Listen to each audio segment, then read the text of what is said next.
เขาเฟื่องเรียบร้อยนะพี่น้องเนาะเอาอีกเขาเฟื่องเนาะเนื่องจากว่าคนมันยังบ่เบิดเขาเฟื่องจะมี เอางัวตัวหนึ่งมีกิจกรรมเลย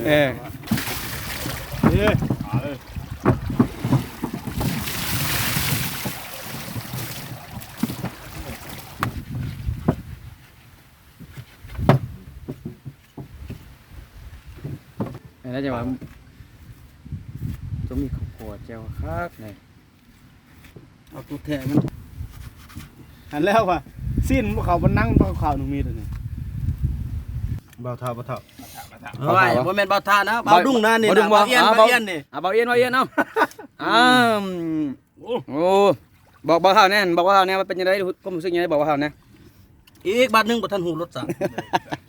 มาโอ้ยมาเด้อเบาเท่าส้นเบาเท่าดิเด้อเบาเท่าตอนรับปีใหม่เด้อสงกรานต์ปีใหม่ปีเก่าใกล้ไปปีใหม่มาหอดขางัวตัวนึงทั้งคำใหญ่ๆเด้อพี่น้องเด้อคำใหญ่เอาหมับบาด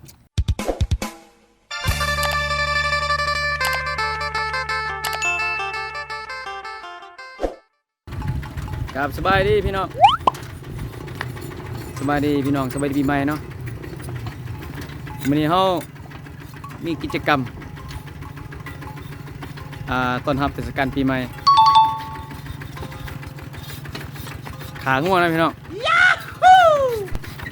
ตอนนี้ทั้งเซซันง่วงเพิ่นกำลังเตรียมการตอนนี้เผาง่วงเรียบร้อยนะเราจะลงไปล้างอยู่ห้วยเขาเฟื่องเรียบร้อยนะพี่น้องเนาะเอาอีกตอนนี้เกี่ยงตอนนี้พออีก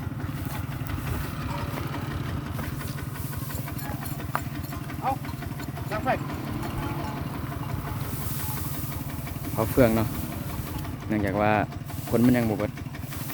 เขาเฟื่องจะมี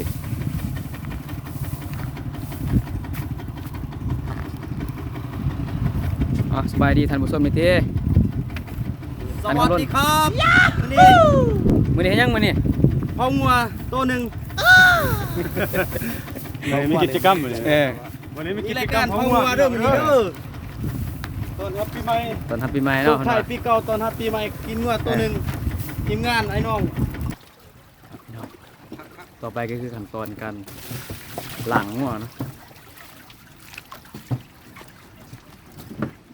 งาน เราใส่รถเด้อเพิ่นว่าล้างสนามบ่เว้าไปล้างสนดล้างงัวเนาะให้ล้างงัวสนดแต่ว่ามียาดีให้สำหรับพวกเพิ่นเนาะก็คือนี่เนาะเหล้าขาวพี่น้องจัดให้จันกอกันเลยสิ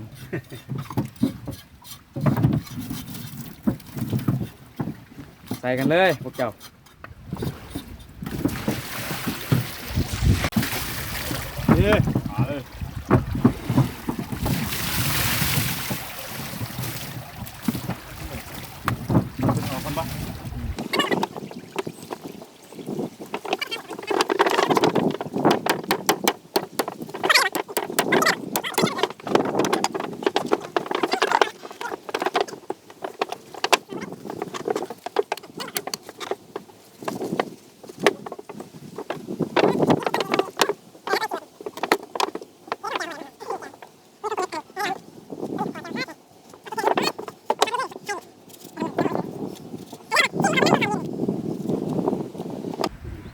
ตอนนี้ก็ห้องครัวใกล้สิแล้วเนาะเริ่มจะแบ่งเป็นตอนเป็นส่วนละตอนนี้ทีมงานรถอีแตนหน่อยเนาะอันนี้เป็นที่มาคำว่างวดตายย้อนอีแตนเลย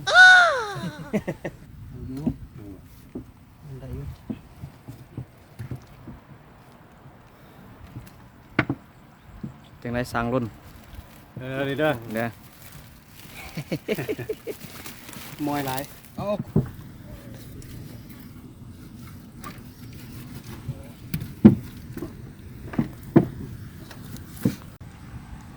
บรรยากาศหอมเนาะ เป็นหวยน้อยๆสบายแล้วมาคั่วให้เผาอย่างนี้แหละครับล้างกับนี้เลย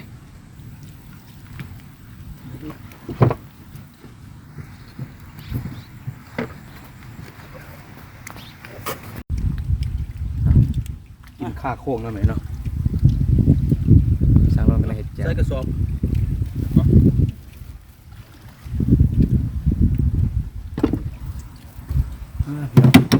สดๆจากโค้งเลย นี่เด้อ นะจำเจียว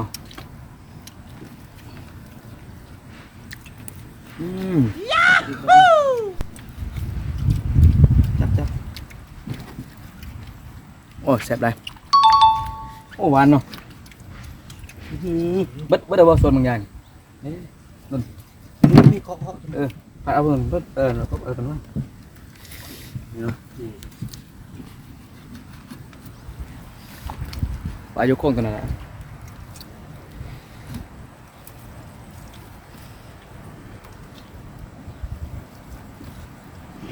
แล้วใส่กบขัวให้หน่อยพอดเว้ยกบปานมันขอบ่มีนะกบขัวถ้าปลาแดกผมขอให้เก็บมาแล้วไม่จะใส่กบขัวครับ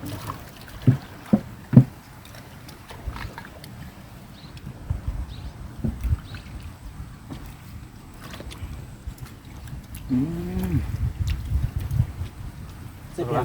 นี่เลยวะนี่ได้เปียง อยู่นี่เนาะ มาปลาแล้วตับ สำบ้านพี่น้องเอ้ย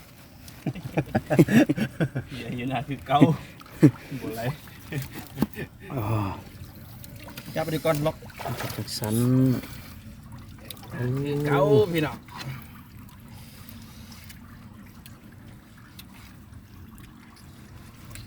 ใส่รูปบีฮะต้น เขามีสนิงก่อน มันจะคมนะ มันลิ้นจุก้านนะบ่ บ่บ่คมน่ะ บ่ให้ผมมีบอลป่าน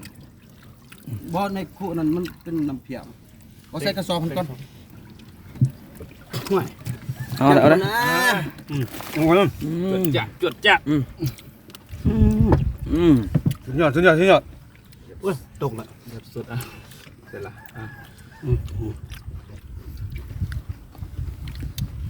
ว่าหวานนี่เนาะตับ วันจ่วยๆเบิ่งบวงสิลองสดแบบบ่าวถาวเบิ่ง สดบ่ทาจักบางมั้งเกาะเนาะ กูได้อีกมา มันก็ไปมาเต็มพวงเลยเอาเด้อมับเข้าให้เอ้ยหาเอ้ยพี่น้องเอ้ย คักแม่นเนาะ เอาละเขาเนาะ เอาสดกลับไปตักขึ้นมา เอาใส่ ใส่ ก่ ก่ อ อน น เด้ เด้ อ อ พี่ พี่ น้ น้ อ อง งเด้อ เอา โอ้ยแซ่บๆคือเก่า หลั ล่ะ งคือกล้องเบิ่ง มับเข้าให้โอ้ยมามึงสิเบิดปานใดเนาะก็เท่านั้นแหละอยู่ให้อยู่หน้าเฮากันละครับไปหวานติดศพติดปากนี่ดิ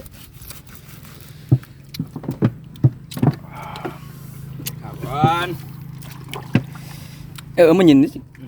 คือว่าจากสม มันอยากว่าอยากว่าสิว่าซั่น เด้อเอามาเด้อ พี่น้องตะบาน ซอยบางๆพี่น้องซอยสินาเด้อกินแซ่บ เบิ่งวันนึงเราเขาพี่น้องเราเขา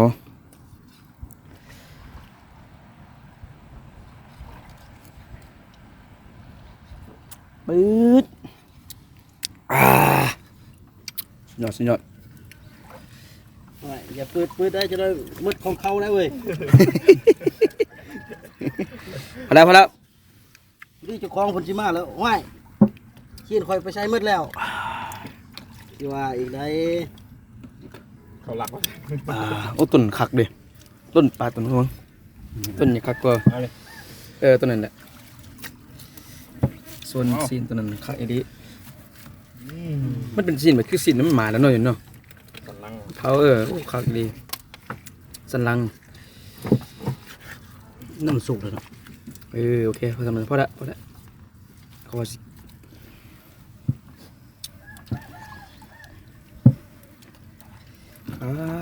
ปัดสุดยอดเลย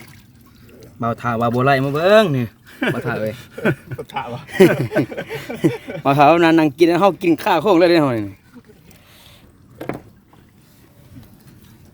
แบบบ่มีอยู่ให้อยู่หน้าเนาะ แบบบ่ได้อยู่ให้อยู่หน้าอันอยู่ห้วยเฮา ล้างน้ำ เฮาอยู่ห้วยเลยหลังก็ตอกๆอีกปาดพี่น้องเอา ใช่ลืม30กีบเว้ย อืม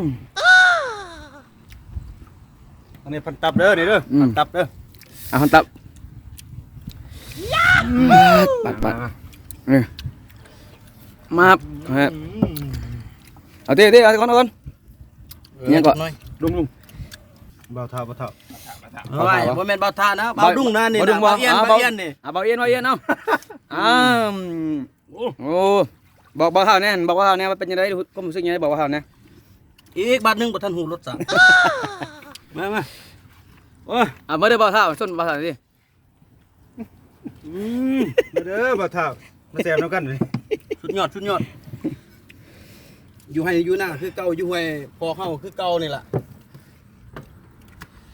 ตอนรับปีใหม่เด้อสงกรานต์ปีใหม่ปีเก่าใกล้ไปปีใหม่มาหอดขางัวตัวหนึง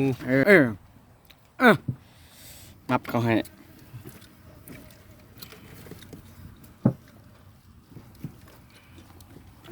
กินมิดๆเนี่ยเนาะ มาคำใหญ่ๆเด้อพี่น้องเด้อ ทำไงเอามับปาด หน่วยรสชาติมันเป็นจังได๋ ทดลองกันบ่โอ้คำสำสาก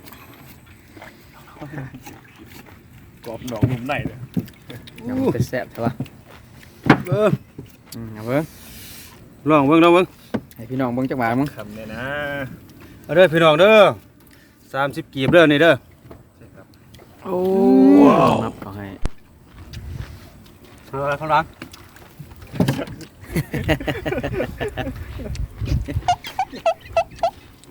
เจอกันที่เพื่อนแน่นึง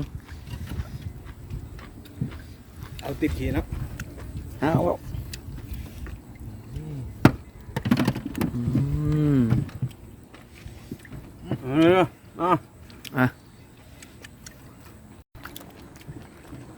30กี่พี่น้อง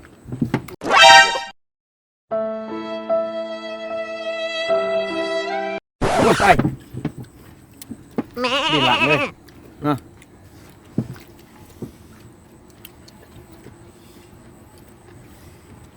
เอาโอ้ข้างล่างยั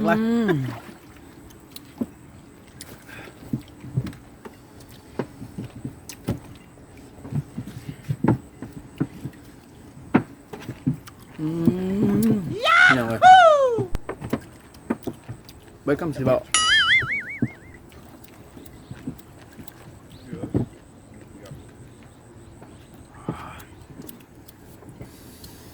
สุดยอดของสุดยอดพี่น้องมาพี่น้องหอบซองบันนี้นะเชฟฝ่ายบดดีเนาะเปล่าเนาะก่อนๆได้ไหมบดก็ได้ ข้างใน โอ้ ข้างในนี่ใส่ โอ้ กระสอบ อันนี้ ก่อ อันนี้คือโอ้ขนาดหนึ่งเนาะขนาดพี่น้อง มันจะเอาง่าย ขนาดหยำปุดปั่นทัวเนาะ หัวใจมันเนี่ย ใส่รถใส่กระสอบนะ ฟังเสียงหย ดูมาใส่น้ำกันเนี่ย ำ นั่นแหละข้างในเฉพาะข้างในสิใส่นี่ก่อนใส่กระสอบก่อน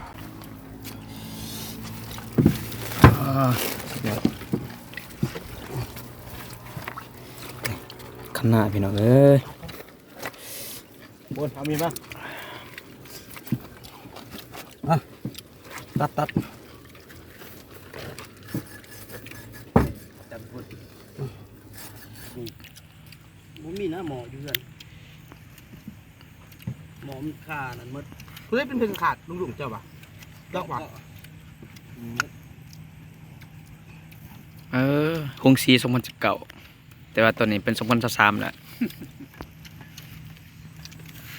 มาเบิ่งเพิ่นเฮ็ดเพิ่นซอยสีดิบๆคำใหญ่ๆขุยแจวเข้าไปมับก็ให้ไปปาด เสร็จ เราใช่นะเอาเราเบิ่งเราเบิ่ง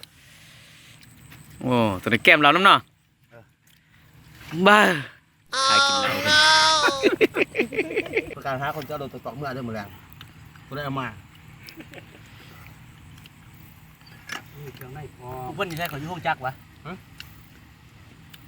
ให้กันเจ้ารถจะล็อก ไปยังมาแต่ฉันเทบ่ายหั่นเพิ่นไปถ่ายรูปอยู่หั่นต้น อัดเนี่ย มาสิอนามัยตอนแรกหั่นนะ ก็เลยถ่ายรูปอยู่หั่น9:18 นาที บอส ต้องเบิ่งคันใดเด้อ นั่นแหละบอสจะออกมาของสบายมีกล่องเห็นป่ะบอกเอสเอ็มทีจะพร้อมได้เพื่อเขาจะสงสัยเจ้า เออ